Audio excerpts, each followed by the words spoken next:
하나님이 주시는 평안함이 있어야 우리의 삶의 역경과 고난을 능히 이겨낼 수 있게 되는 것 같습니다. 제 삶을 보아도 그렇고 여러분이 면면히 살아온 인생의 굴곡에도 하나님의 평안이 늘 함께 했기 때문에 바로 지금 여기에 우리가 있다라는 것을 고백하지 않을 수 없습니다. 여러분이 또 기도해 주셔서 말레이시아에서 코칭 사역을 교수님과 함께 잘 마무리할 수 있었습니다. 한 3일간 다리가 붓고 또 아파가지고 저녁이 되면 다리를 거꾸로 올려놓고 내려놓고 하는 과정도 있었고 또 치료받는 과정도 있었지만 하나님이 왜 나를 이곳에 보내셨을까를 현지인들을 만나고 특별히 말레이시아는 여러분 이슬람의 강성국가입니다. 인도네시아와는 너무 다릅니다. 그 선교사님들의 살아온 사역과 지금 하고 있는 사역의 고통이 얼마나 어려운가를 들으면서 이슬람에 대해서 우리가 바로 눈을 뜨고 이슬람뿐만 아니라 다른 이 하나님을 믿지 않는 그러나 왕성해져가는 다른 종교들에 대해서 우리가 어떠한 가치와 자세를 가지고 신앙생활을 해야 하는가를 깨닫는 시간들이 되었습니다. 나가보면 왜 우리나라에 기도하는 사람들이 중요하고 나가보면 왜 선교사님들이 이렇게 힘들게 이곳에 있을까라는 생각을 해보게 됩니다. 제가 그분들과 나눠보면서 하나님께서 정말 이분들을 최전선에서 거룩한 용사로 사용하고 계시다라는 사실을 깨닫게 되었습니다. 2018년도에 말레이시아 그 시내 그것도 한복판 같은 곳 CCTV도 다 있는 곳에서 한국인 선교사가 납치를 당했습니다. 조직적인 납치였죠. 그리고 지금까지 소식이 없습니다. 가족들이 증거를 다 납치 증거 CCTV 화면을 다 해가지고 재판을 신청하고 나라의 도움을 구했지만 나라에서 오는 답은 최근 2개월 전에 답은 우리는 아무것도 할 수 없다. 우리는 더 이상 할 일이 없다라고 판결을 줬고 가족은 쫓겨났습니다. 어떻게 됐는지도 몰라요 지금 상황. 말레이시아는 겉으로 웃는데 속으로 들어가 보면 이슬람은 강권이기 때문에 기독교로 개종하는 순간 우리가 생각하지 못한 일들도 너무나 많이 일어납니다. 그런데 거기에 인도네시아에서 넘어오신 분들, 네팔에서 오신 분들, 말레이시아 본국 사람들이 예수님을 믿고 믿음의 신앙을 고백하고 이번 코칭 사역을 통해서 그들의 신앙의 인생의 사명의 목표를 분명히 할 수 있는 것을 보면서 하나님이 일하고 계시구나라는 것을 확실히 깨닫게 되었고 또 많이 배우고 왔습니다. 여러분 그렇기 때문에 그분들에게는 날마다 하루 시작해서 하루 눈을 감는 게 진짜 평안이 아니면 견딜 수 없는 그런 삶을 또 사역을 살고 계심을 보았습니다. 선교사님 6분, 3가정 그리고 영국에서 휴가를 맞고 또 청주에서 군생활하는 아들이 휴가를 맞고 휴가를 내면 보통 본인 시간을 즐길 텐데 어머니 아버지 계신 이 말레이시아에 와서 세미나에 다 참석을 하고 그리고 돌아가는 모습을 보면서 소망이 있다라는 것을 제가 인식하고 돌아올 수 있었습니다. 기도해 주셔서 너무 감사했고요. 믿음으로 제가 하나님의 나라를 회복할 수 있는 시간들을 주셔서 너무 고맙습니다. 제가 말레이시아에 있으면서 뉴스를 봤는데 우리 선거하는 4월 10일 날 청주에서 100여 명의 이슬람 사람들이 공원에 모여서 그들의 집회를 하고 예배를 드리고 하는 모습을 보았습니다. 또 불교계에서는 코엑스나 이런 백스코 같은 데 모여가지고 불교의 모든 것을 알리기 위해서 그들의 문화, 그들의 음식, 그들의 영성 행동하는 것을 통해서 예전에 개그 콘서트에 나왔던 윤성호 씨라는 사람이 뉴진 스님이라고 하여튼 빡빡이 되고 이렇게 그 옷을 입고 하면서 사람들이 많이 모이고 참여하는 걸 보았습니다. 근데 그 인터뷰 중에 하나가 나 여기서 인터뷰 따면 안 되는데 나 원래 모태신앙인데 여기 와 있는 걸 알면 안 되는데 하는 자매의 모습을 보면서 자매님처럼 웃는 것 같으면서도 마음이 참 씁쓸했습니다. 많은 사람들이 하나님을 알고 예수 그리스도를 아는 것보다는 세상에 주는 그러한 재미와 가치들을 따라가고 또 강성인 이슬람에 대해서 이제는 사람들이 자꾸 무뎌지고 있어요. 그리스도인들까지도 그런 상황이 되고 있습니다. 이런 때 진정 우리에게 어떤 두려움이 오는가? 우리의 삶에 있어서 진짜 두려움은 내가 어려움을 만나서 내가 어떻게 미래에 어떤 삶을 살까? 내가 지금 사업적으로 가정적으로 어려워서 두렵다라는 것보다는 예수 그리스도를 믿는 믿음이 약해지는 것에 대한 두려움을 가져야 되지 않을까라는 생각을 해보는 시간들이었습니다. 여러분, 우리 살다 보면 어려움이 많이 있습니다. 믿음 생활이 녹록하지 않습니다. 오늘 본문에 나와 있는 제자들도 녹록하지 못한 상황을 만났습니다. 그들이 섬겼던 예수 그리스도가 죽었습니다. 스승이 죽었고, 지도자가 죽었고, 리더가 죽었고, 이제는 그 리더를 따라다녔던 본인들도 로마의 정부에 의해서 수배령이 내려진 상황일 수도 있는, 그래서 문을 꼭꼭 잠궈놓고 그들 안에서 모임을 하고 있었습니다. 그때에 그 두려움을 이길 수 있도록 예수님이 찾아오신 것입니다. 어쩌면 저나 여러분이 지금 안고 있는 마음의 두려움이나 육신의 두려움이나 영적인 두려움을 가지고 있는 그때가 바로 예수님이 찾아오셔서 이렇게 말씀하시는 때가 아닐까 싶습니다. 얘야, 너에게 평강이 있기를 원한다. 할렐루야. 주님은 두려움의 주님이 아닙니다. 주님은 우리에게 평안과 기쁨과 소망을 주시면서 그 두려움의 문제를 능히 이길 수 있도록 도우시는 분임을 우리는 분명히 고백해야 할 것입니다. 사람들은 이야기합니다. 예수님을 믿어서 복을 받은 사람이 많은데 왜 그 복이 나한테는 이렇게 안 올까? 나는 이렇게 열심히 살아도 사람들이 예수 믿고 받았다라는 저 복을 누리지 못하는 것일까라고 생각하는 경우가 참 많이 있습니다. 세상 사람들이 생각하는 복과 하나님을 믿는 백성이 생각하는 복은 같을 수 있는 것 같지만 다름이 많이 있습니다. 그래서 우리가 하나님을 향해 그 믿음의 복을 받기를 원한다면 생각 자체를 좀 바꿔야 된다라는 것이 성경의 가르침입니다. 여러분 생각해 보세요. 아브라함이나 이삭이나 야곱이나 요셉이나 다니엘이나 모세나 바울이나 또 성경에 나와 있는 많은 바르실레 같은 거부나 브리스길라와 아굴라 같은 사람들, 성경에 나와 있는 하나님 일명 복을 누렸다라고 하는 사람들은 그들이 복을 받을 만큼의 인품을 갖추었기 때문에 복을 받은 사람일 수도 있습니다. 그런데 더 깊이 들어가 보면요, 언제나 평탄한 길만 있었던 것은 아닙니다. 진정한 복을 받는 과정 속에서 그들 앞에 있었던 고난을 이기는 과정이 있었기 때문에 복을 누렸다는 것입니다. 쉬운 얘기로 우리에게 닥친 고난을, 그 닥친 고난을 피해가지 않았다라는 것입니다. 육신적인 고난. 저도 3일 동안 다리가 팅팅 붓고 하면서 왜 내가 여기에 왔을까라는 고민 가운데 하나님 앞에 기도를 하는데 하나님께서 그분들의 상황을 알게 하시고 듣게 하시고 보게 하시면서 내가 왜 이 자리에 와야 됐는지, 그리고 이슬람에 대해서 우리가 어느 경각심을 가지고 우리 성도들에게 믿음으로 내 자신의 믿음을 세워가야 하는지를 깨닫는 시간이었습니다. 그 과정이 없었다면 저는 어쩌면 편하게 사역을 하고 왔을 수도 있겠죠. 말레이시아어, 한국어로 강의하면 말레이시아어로 통역을 바로바로 합니다.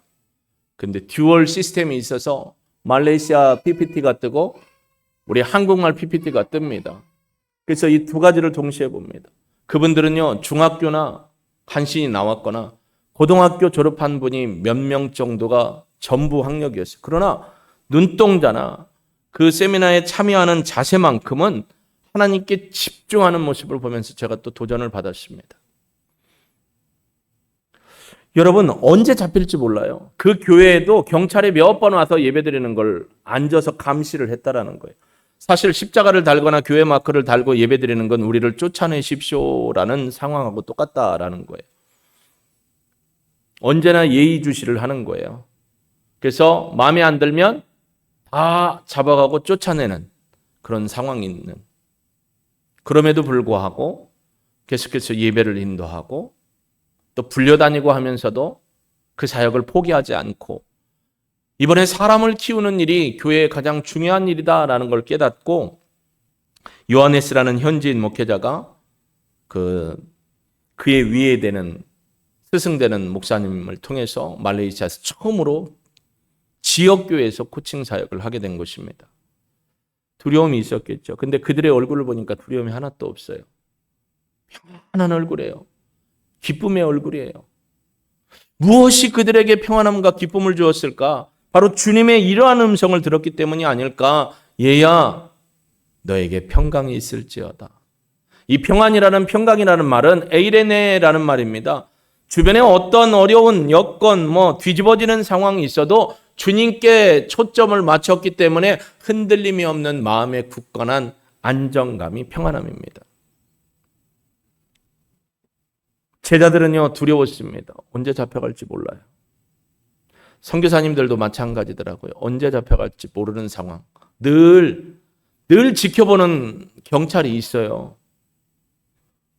여러분, 그런 상황에서 밥을 먹고 사역을 하는 게 소화가 잘 될까요? 일이 편안할까요? 근데 편안해 하시더라고요.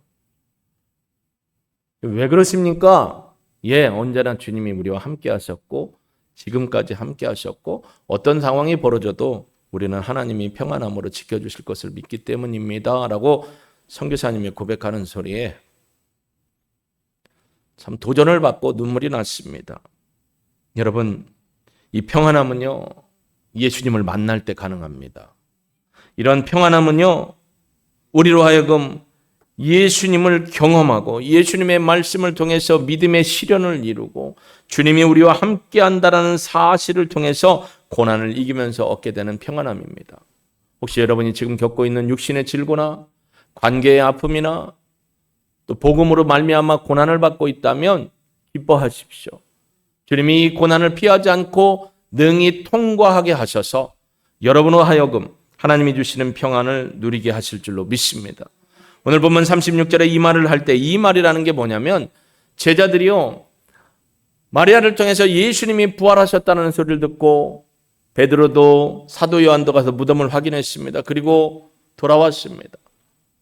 그들끼리 있을 그때에 또 베드로가 예수님을 만났던 그때 이야기를 하고 있을 때 엠마오 마을로 내려가던 두 제자에게 예수님이 말씀을 풀어주시고 그들이 부활하신 예수님을 만나서 다시 예루살렘으로 가서 모여있는 그 공간 안에, 문이 잠겨있는 그 공간 안에 우리도 한때 코로나 때 또 그냥 정부에서 지읒 리을을 해서 문을 잠궈놓고 예배드린 적이 있어요. 언제 찾아올지 모르는 두려움도 있었지만 계속했어요.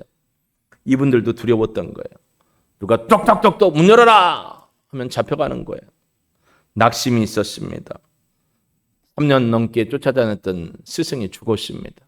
그것도 십자가에 달려 죽었고 대역죄인으로 죽었습니다. 내가 3년 동안 쫓아다닌 게 결과가 이건가? 나는 앞으로 어떻게 살아야 되지? 적잖이 마음으로 낙심도 될 겁니다. 여러분도 그럴 거예요. 내가 10년, 20년, 30년, 50년 신앙생활을 했는데 나의 삶의 결과가 이것밖에 안 되나? 라는 마음이 찾아올 수도 있습니다. 그때 예수님이요, 문도 열지 않고 벽을 통과해서 왔습니다. 그리고 얘기하십니다. 너희에게 평강이 있을지어다. 너희에게 평안이 있을지어다. 할렐루야. 제자들은 놀랐습니다. 이게 귀신 아닌가 싶은 거죠. 37절 그들이 놀라고 무서워하여 그 보는 것을 영으로 귀신으로 생각했다라고 했습니다. 여기서 물론 영은 퓨누마입니다. 그러나 여기서 말하는 퓨누마의 개념과 제자들이 본 개념은 다른 거예요. 제자들은 귀신으로 본 거예요. 그럴 만하죠. 소리는 예수님 소리인데 만져지지는 않는 것처럼 보이는 그 문도 닫혀있는 상황에 들어왔어요. 귀신을 본 듯 놀라고 무서워했다라고 했습니다. 그때 주님이 주신 말씀이 평안할지어다입니다. 평안할지어다. 여러분, 믿음을 놓치고 세상으로 돌아갔던 제자들도 있었습니다. 기대했던 것이 끊어질 때, 소망했던 것이 이루어지지 않을 때, 그때를 우리는 낙심한다라고 합니다. 어쩌면 지금 여러분 이 자리에 있는 저나 여러분도 마음이 포인트가 뚝 떨어져서 믿음이 뚝 떨어져서 낙심의 상황에 있는 분도 있을 것입니다. 저는 여러분이 오늘 주인공이 되기를 소망합니다. 예수님이 주시는 평안함. 내가 할 수 없고 사람이 할 수 없기에 이제는 누가 하셔야 되냐면 하나님이 하셔야 되는 거예요. 하나님이 하시기 위해서 예수님이 제자들을 찾아오신 것입니다. 얘들아, 두려워하지 마라. 낙심하지 마라. 내가 너희를 평안으로 인도할 것이다. 오늘 이 시간에 레마로 여러분의 마음속에 들려지기를 주님의 이름으로 축복합니다. 여러분, 그들은 귀신으로 생각했다겠습니다. 그러자 예수님이 부활을 확인시키기 위해서 그들의 의심을 물리치도록 부활을 확인시켜 줍니다. 뭐라고 말씀하십니까? 38절 예수께서 이르시되 어찌하여 두려워하여 어찌하여 마음에 의심이 일어나느냐. 자, 여러분, 이 예수님이 하시는 말씀의 어떤 분위기를 한번 생각해 보자고요. 두려워하는 제자들 가운데로 예수님이 벽을 뚫고 오셨습니다. 그리고 너희에게 평강이 있을지어다 라고 얘기했습니다. 그래놓고 예수님이 한다는 소리가 어찌하여 두려워하며 어찌하여 마음에 의심이 일어나느냐 라고 혼쭐을 내셨을까요?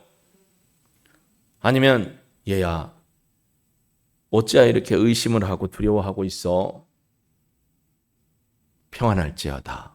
이렇게 얘기하셨을까요? 아니요. 어떤 소리 듣고 싶으세요? 전자예요? 후자예요? 후자. 열왕기상에 보면 엘리야가요 850대 1 전쟁을 하잖아요. 야, 너희들 신한테 제사 드려. 내가 섬기는 하나님 만군의 여호와께 제사를 드릴 거다. 너희들은 먼저 드려라. 아주 난리 부르스를 칩니다. 뭐라고요? 야, 네 신이 지금 잠자는 것 같아서 알람으로 깨웠다. 일어나라. 일어나. 더 한번 해봐. 별의별 자해를 다합니다. 안 됩니다. 해가 뉘엿뉘엿 질러가는 판인데. 됐어. 그만하면 됐어. 그리고 엘리야가 그럽니다. 내 번제단에 뭘 보여? 물을 넘치도록 붓습니다. 밑에 파놓은 이란과 고랑을 넘어갈 정도로. 살아계신 하나님, 하나님이 우주 만물의 주권자이심을 보여주옵소서. 불로 역사하여 주옵소서. 할렐루야. 승리했습니다. 얼마나 대단해요. 얼마나 통쾌해요. 근데 다음날 아합왕이 그냥 가만히나 있으면 좋은데 집 부인한테 가가지고 뭐라고 해요? 그런 일이 있었다고 막 자랑을 해야 되니까 이런 이세벨이 누굽니까? 저 북이스라엘에 아주 아합왕 그 북이스라엘의 바알을 섬기는 제사장의 딸 아닙니까? 내가 내일 이맘때에 너를 그 사람들처럼 네 생명을 취하지 않으면 나의 섬기는 신이 나에게 화가 미치게 할 것이다. 그래서 뭐라고 해요? 너를 찢어 죽이고 말려 죽일 거다. 아유, 그 소리 한번 딱 듣고요. 마음이 상심이 돼가지고, 그러니까 참 여자분들은 약한 것 같은데 말 한마디로 남자 죽이는 거 쉬워요. 쥐가 팍 죽어가지고 도망갑니다. 로뎀나무가 화려하지도 않아요. 그냥 삐죽삐죽 가시처럼 왕골처럼 이렇게 올라오는데 대가리를 쳐받고 내가 여기서 죽기 원합니다. 죽여주십시오 합니다.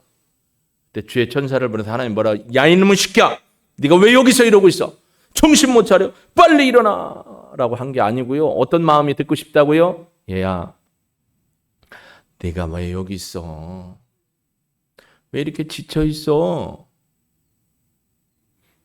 뭐가 이렇게 무서워서 여기 있는 거야? 낙심한 거냐? 얘야, 일어나서 이거 먹고 내가 지시하는 곳으로 가자. 예수님도 아마 제자들에게 그랬을 겁니다. 얘들아, 왜 이렇게 마음이 불안해하고 두려워하니? 왜 이렇게 낙심하고 있어? 라고 얘기하셨겠죠? 아니, 그렇게 듣고 싶죠? 어떤 게 더 위로가 돼요? 혼나는 것보다는 격려받고 위로받는 게 위로되죠.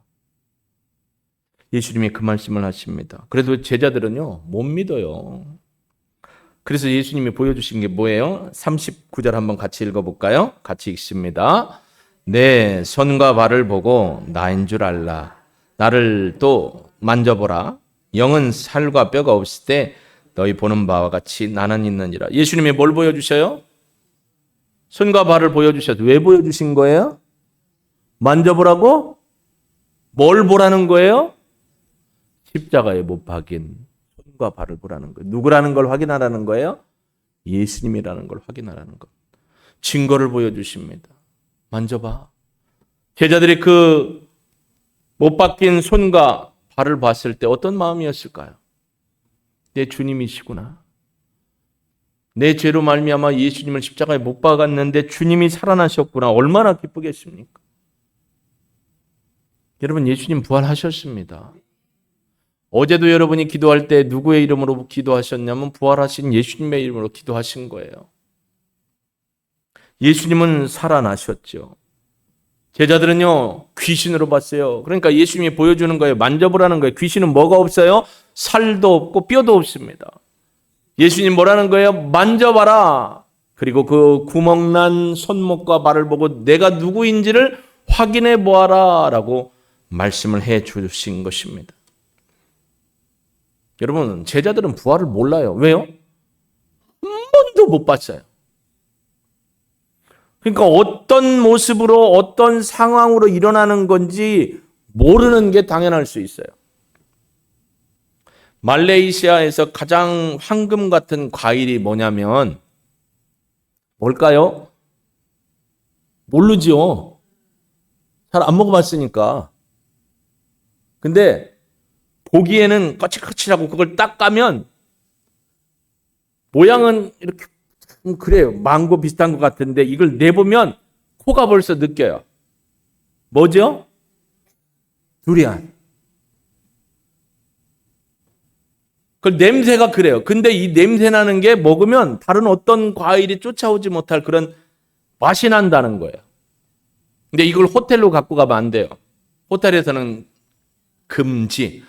냄새가 어느 냄새냐면 안 돼요. 여기서는 얘기하면 안 되는 게 조금 있으면 점심을 드셔야 되니까. 하여튼 냄새가 나요. 너무 맛있어요. 근데 희한한 거예요. 그게 뭔지 이렇게 추측이나 가셔요? 안 가죠. 먹어본 사람만 가는 거죠. 그러니까 제자들은 부활이 뭔지를 모르는 거예요. 그러니까 예수님이 보여주신 거예요. 내 손과 발을 만져봐. 내가 누구인지 봐. 귀신은 뭐가 없다? 영과 살이 없지만 뼈가 없지만 나는 귀신이 아니란다. 안심을 시켜주는 거예요. 그러면서 제자들에게 더 안심시키기 위해서 이렇게 얘기합니다. 이 말씀을 하시고 손과 발을 보이시나 41절 그들이 너무 기쁨으로 아직도 믿지 못하고 놀랍게 여길 때 이게 뭐냐면 이게 꿈이야 생시야. 우와 너무 놀라니까 너무 놀라갖고 도리어 믿어지지 않는 거예요. 우와 정말로 이런 일이? 예수님이 제자들에게 당신의 손과 발을 보이시니까 제자들이 이게 반응이 어떠냐면 또 못 믿는 거예요. 왜냐하면 오히려 너무 기쁜 나머지 기쁨이 너무 넘친 나머지 오히려 믿지 못하고 놀랍게 여겼다라는 거예요. 이걸 다른 말로 뭐라고 해요? 이게 꿈이야 생시야. 내 볼때기를 좀 꼬집어봐. 여러분 자기 볼때기 옆 사람 볼때기 잘못 꼬집으면 싸우니까 자기 볼때기 꼬집어 보세요. 아니면 손등 꼬집어 보세요. 아파요 안 아파요? 아프면 생시잖아요. 그러니까 제자들이 그런 거예요. 이게 꿈이야 생시야 모르겠는데 그러는 거예요. 예수님이 나타나셔서 부활을 증명해 주심에도 불구하고 제자들은 못 믿는 거예요. 야 이거 믿어야 돼 말아야 돼. 믿어야 돼 말아야 돼. 너 믿기냐? 너 믿겨? 아 모르겠어 나도. 왜 나한테 물어? 이런 상황이 되는 거죠. 예수님이 그래서 뭘 찾으시냐면 먹을 것을 찾아요. 자 41절 같이 읽어봅니다. 41절 시작. 그들이 너무 기쁨으로 아직도 믿지 못하고 놀랍게 여길 때에 이르시되 여기 무슨 먹을 것이 있느냐라고 얘기합니다. 왜 먹을 것을 찾을까요? 시장하시기 때문에 배고파서 나 배고파. 말레이시아 음식은 먹어도 배가 쑥 꺼지는 것 같아요. 누가 그러대 아침에 저에게 기쁨을 주기에 전도사님 목사님 팔이 홀쭉해지신 것 같아요. 그래서 제가 그랬어요. 가는 날하고 오는 날 제본이 똑같았습니다. 심지어 그날 도착해서 현지인 선교사님 만나는데 선교사님이 눈이 동그래가지고 저희 교수님이 저를 한국에서 오신 목사님이라고 소개했더니 저한테 그러더라고요. 진짜세요? 뭐가요? 한국에서 오신 거 맞으세요? 예, 맞습니다. 그랬더니 근데 말레이시아에서 사역한 나보다 얼굴이 왜 이렇게 더 시커하냐고. 태생에 그렇습니다. 그랬어요. 저보다 덜 시커하네요. 진짜로. 그래서 나는 그분은 저한테 말하는 게 말레이시아에서 몇 년간 사역한 사람처럼 보인다 그러더라고. 그래서 제가 그랬어요. 현지화돼서 그렇습니다. 오자마자 현지화됐습니다. 여러분, 먹을 것을 달라는 건 배고픔을 면하기 위한 게 아니에요. 믿지 못하는 제자들, 꿈인지 생시인지 모르는 제자들에게 확실하게 보여주기 위해서입니다. 왜냐하면 귀신은 못 먹잖아요. 근데 예수님은 뭐 할 수 있다는 거예요? 드실 수 있다라는 겁니다. 여러분, 예수님이 제자들에게 그분의 손과 발을 보이신 데이요, 제자들이 못 믿으니까 먹을 것이 있냐고 물어보는 거예요. 먹을 것이 있느냐. 제자들이 뭘 줘요? 생선을 드리게 됩니다. 42절 43절 같이 읽어볼까요? 시작. 이에 구운 생선 한 토막을 드리니 받으사 그 앞에서 잡수시더라. 여러분 같으면 구운, 여기서 굽다라는 건 로스팅이 돼 있는데 기름에 넣고 튀기다라는 것도 들어가고 그냥 프라이팬에 굽다라는 것도 들어가는 거예요. 제자들이 불에 굽든지 프라이팬에 뒀든지 구운 생선이에요. 머리통을 드렸을까요? 몸통을 드렸을까요? 꼬리통을 드렸을까요? 먹다 남은 머리통. 자, 그러면 부모님이 생선을 이렇게 딱 구워줬습니다.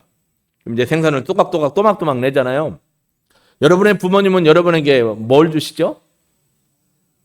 가운데 토막, 몸통. 부모님은 보통 뭘 드세요? 왜요?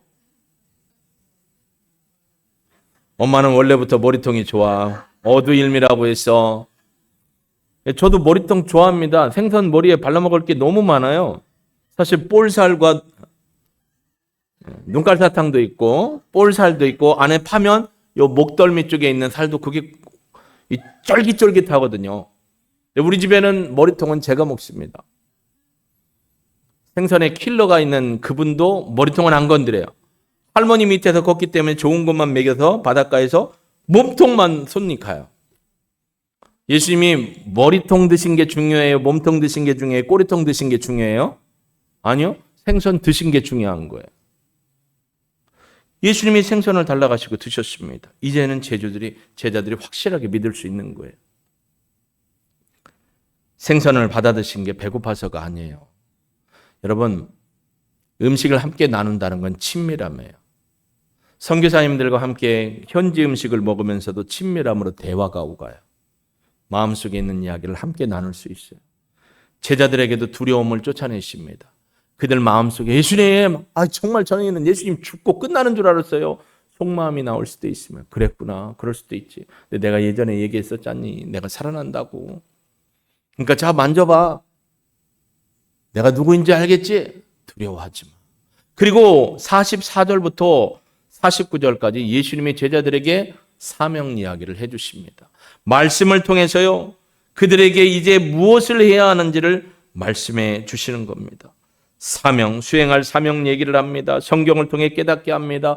제자들이 감당해야 될 그 일을 얘기해 줍니다. 그리고 예수님이 축복하심으로 제자들에게 평안함을 이루도록 도와주십니다.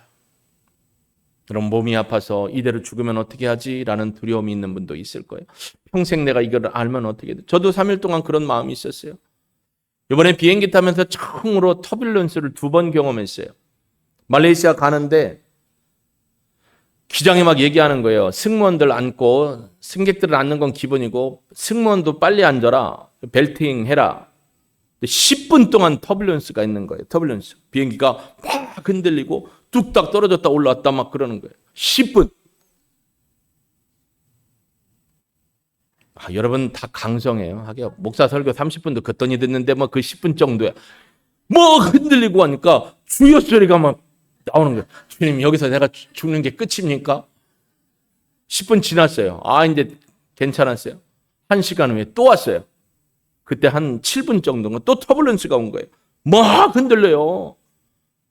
이게 막 왔다 갔다 해요. 내가 땅이면 괜찮겠어요. 저는 그래서 높은 걸 별로 안 좋아하는데 하야잖아요. 주님, 여기서 죽으면 안 되는데요.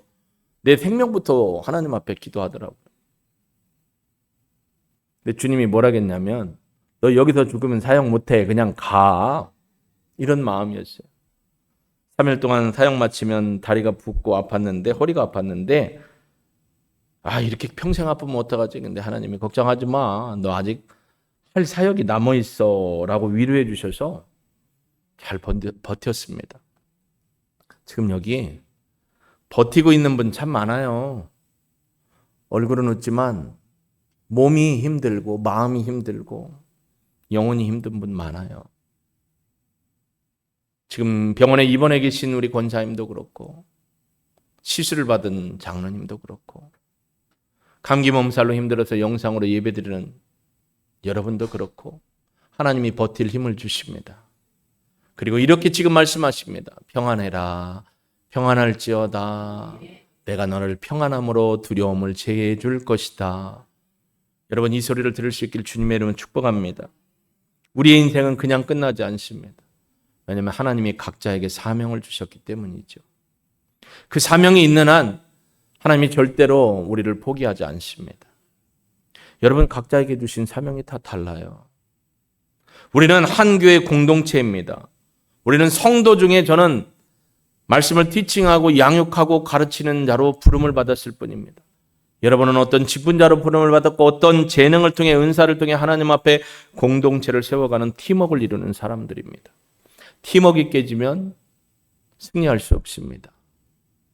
여러분, 모든 스포츠나 모든 하는 것, 부서에서 하는 것도 팀워크가 깨지면 다 무너지는 겁니다. 저는 스포츠를 좋아합니다. 스포츠를 잘 보면 팀워크가 깨집니다. 순하디 순한 손흥민도 가끔씩 흥분해가지고 막 몰아갈 때도 있어요.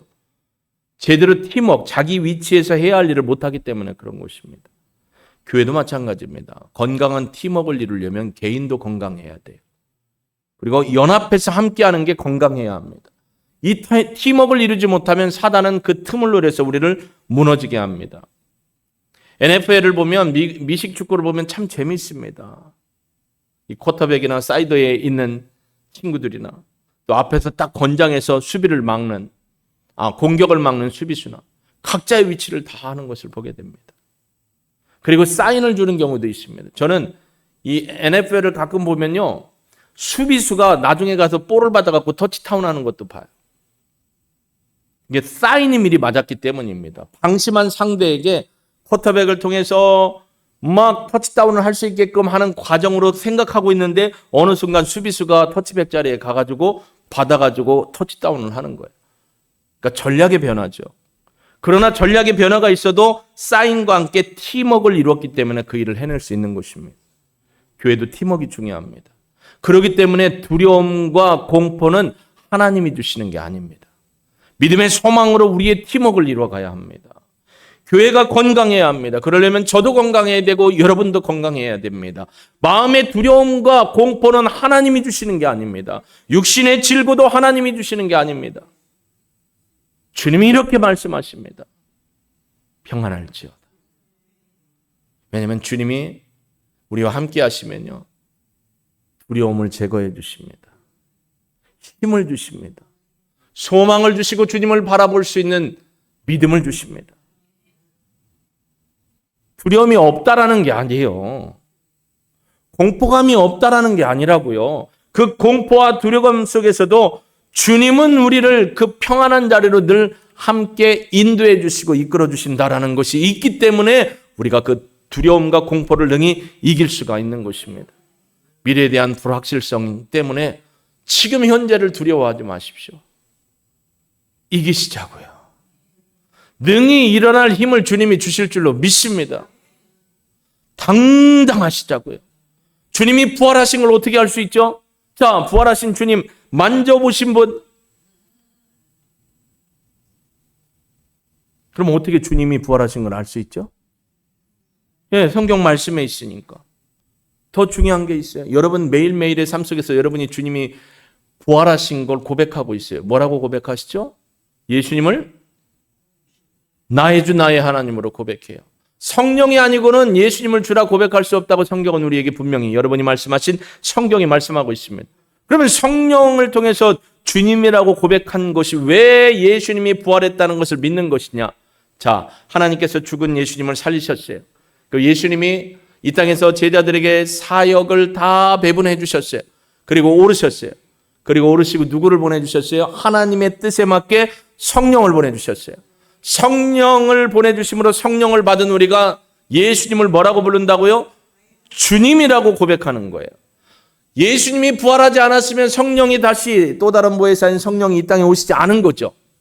예수님이 부활해서 하나님의 편에 다시 올라가셔서 아버지의 뜻 안에서 성령님을 보내주셨다라고 성경은 얘기했고, 성경대로 성령이 오셔서 우리 안에 성령님이 거하심으로 내가 예수님을 나의 주 나의 하나님으로 고백하는 겁니다. 내가 나의 주 나의 하나님으로 고백하지 못하면 성령님이 내 안에 없는 거고, 그러면 예수님이 부활 못한 거죠. 부활해서 하늘에 올라가서 성령을 보여야 되는데 부활 못해서 올라가지도 못했는데 뭔 성령을 보내줘요. 성령님이 오셨다는 건 예수님이 성령님을 보내셨다는 증거고 부활하셨다는 증거입니다. 그래서 우리가 믿는 주님은 부활하신 주님입니다. 그 주님을 내가 증인으로서 모시고 살고 있는 거죠. 두려워하지 마시자고요. 저는 변화와 도전을 싫어했던 사람인데 하나님께서 저에게 아브라함처럼 떠나고 도전하도록 하셔서 오늘까지 왔습니다. 저 말레이시아 비행기 타고 가다 떨어져서 그런 공포감 있으면 다시는 비행기 안 타 할 것 같은데 탈 일이 생기면 탈 것 같아요. 두렵지 않아요. 어디서 죽어도 죽는 건 마찬가지예요. 감기로 죽을 수도 있는데 뭐 그까이 거. 할렐루야. 여러분이 겪고 있는 이 두려움을 예수님이 주신 평안함으로 이길 수 있기를 주님의 이름으로 축복합니다. 하나님이 기회를 주신 거예요. 그 기회를 소멸치 마시고 성령과 함께 이겨나는 저와 여러분이 되기를 주 예수 그리스도의 이름으로 축복합니다.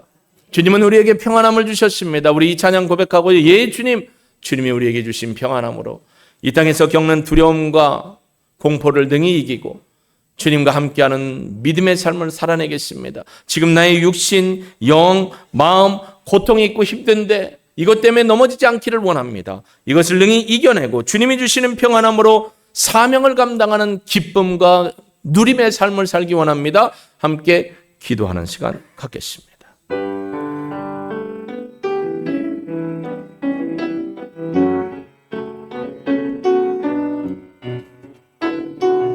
우리에게 평안을 주신 주님을 찬양합니다.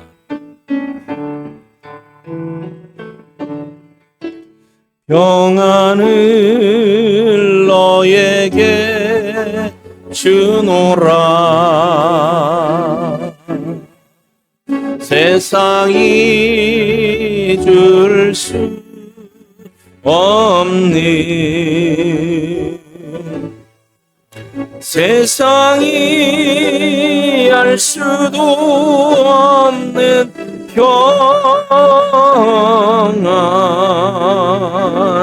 평안, 평안, 평안을 내게 주노라. 사랑을 너에게 주노라. 주님이 여러분에게 말씀하십니다. 세상이 줄 수 없는, 세상이 알 수도 없는 그 사랑,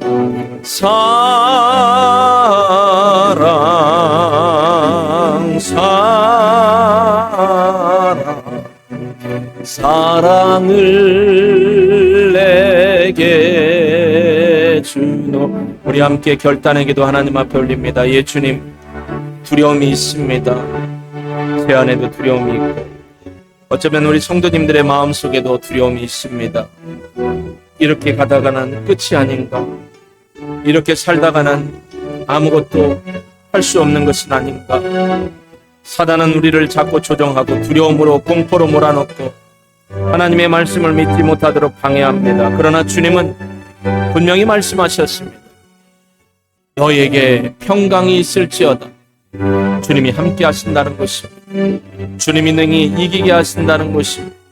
주님이 함께 하기 때문에 두려움과 공포와 염려가 떠나가고 참 믿음의 모습으로 설 수 있다는 것을 믿습니다. 주님, 몸이 아프고 신체 기능이 발휘하지 못하고 마음이 고통이 있고 영적으로 평안함이 없이 눌림이 있는 상황에서도 가족과의 관계 환경, 가족의 아픔, 여러 가지 상황, 직장에서의 고통과 아픔, 실직의 아픔 등 많은 어려움이 있어서 두려움과 공포와 염려가 있을지 모르지만 주님이 오늘 우리에게 말씀하신 얘야 너에게 평강이 있을지어다.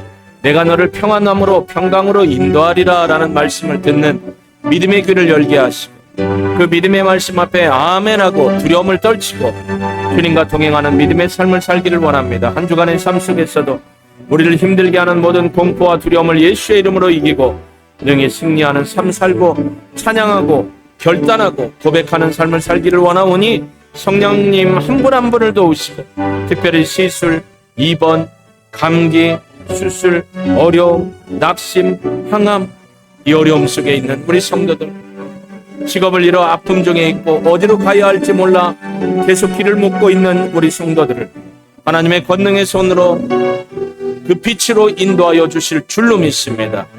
홀로 영광 받아 주옵소서. 능히 이루실 하나님을 찬양하며 부활의 생명이신 예수님의 이름으로 기도합니다. 아멘.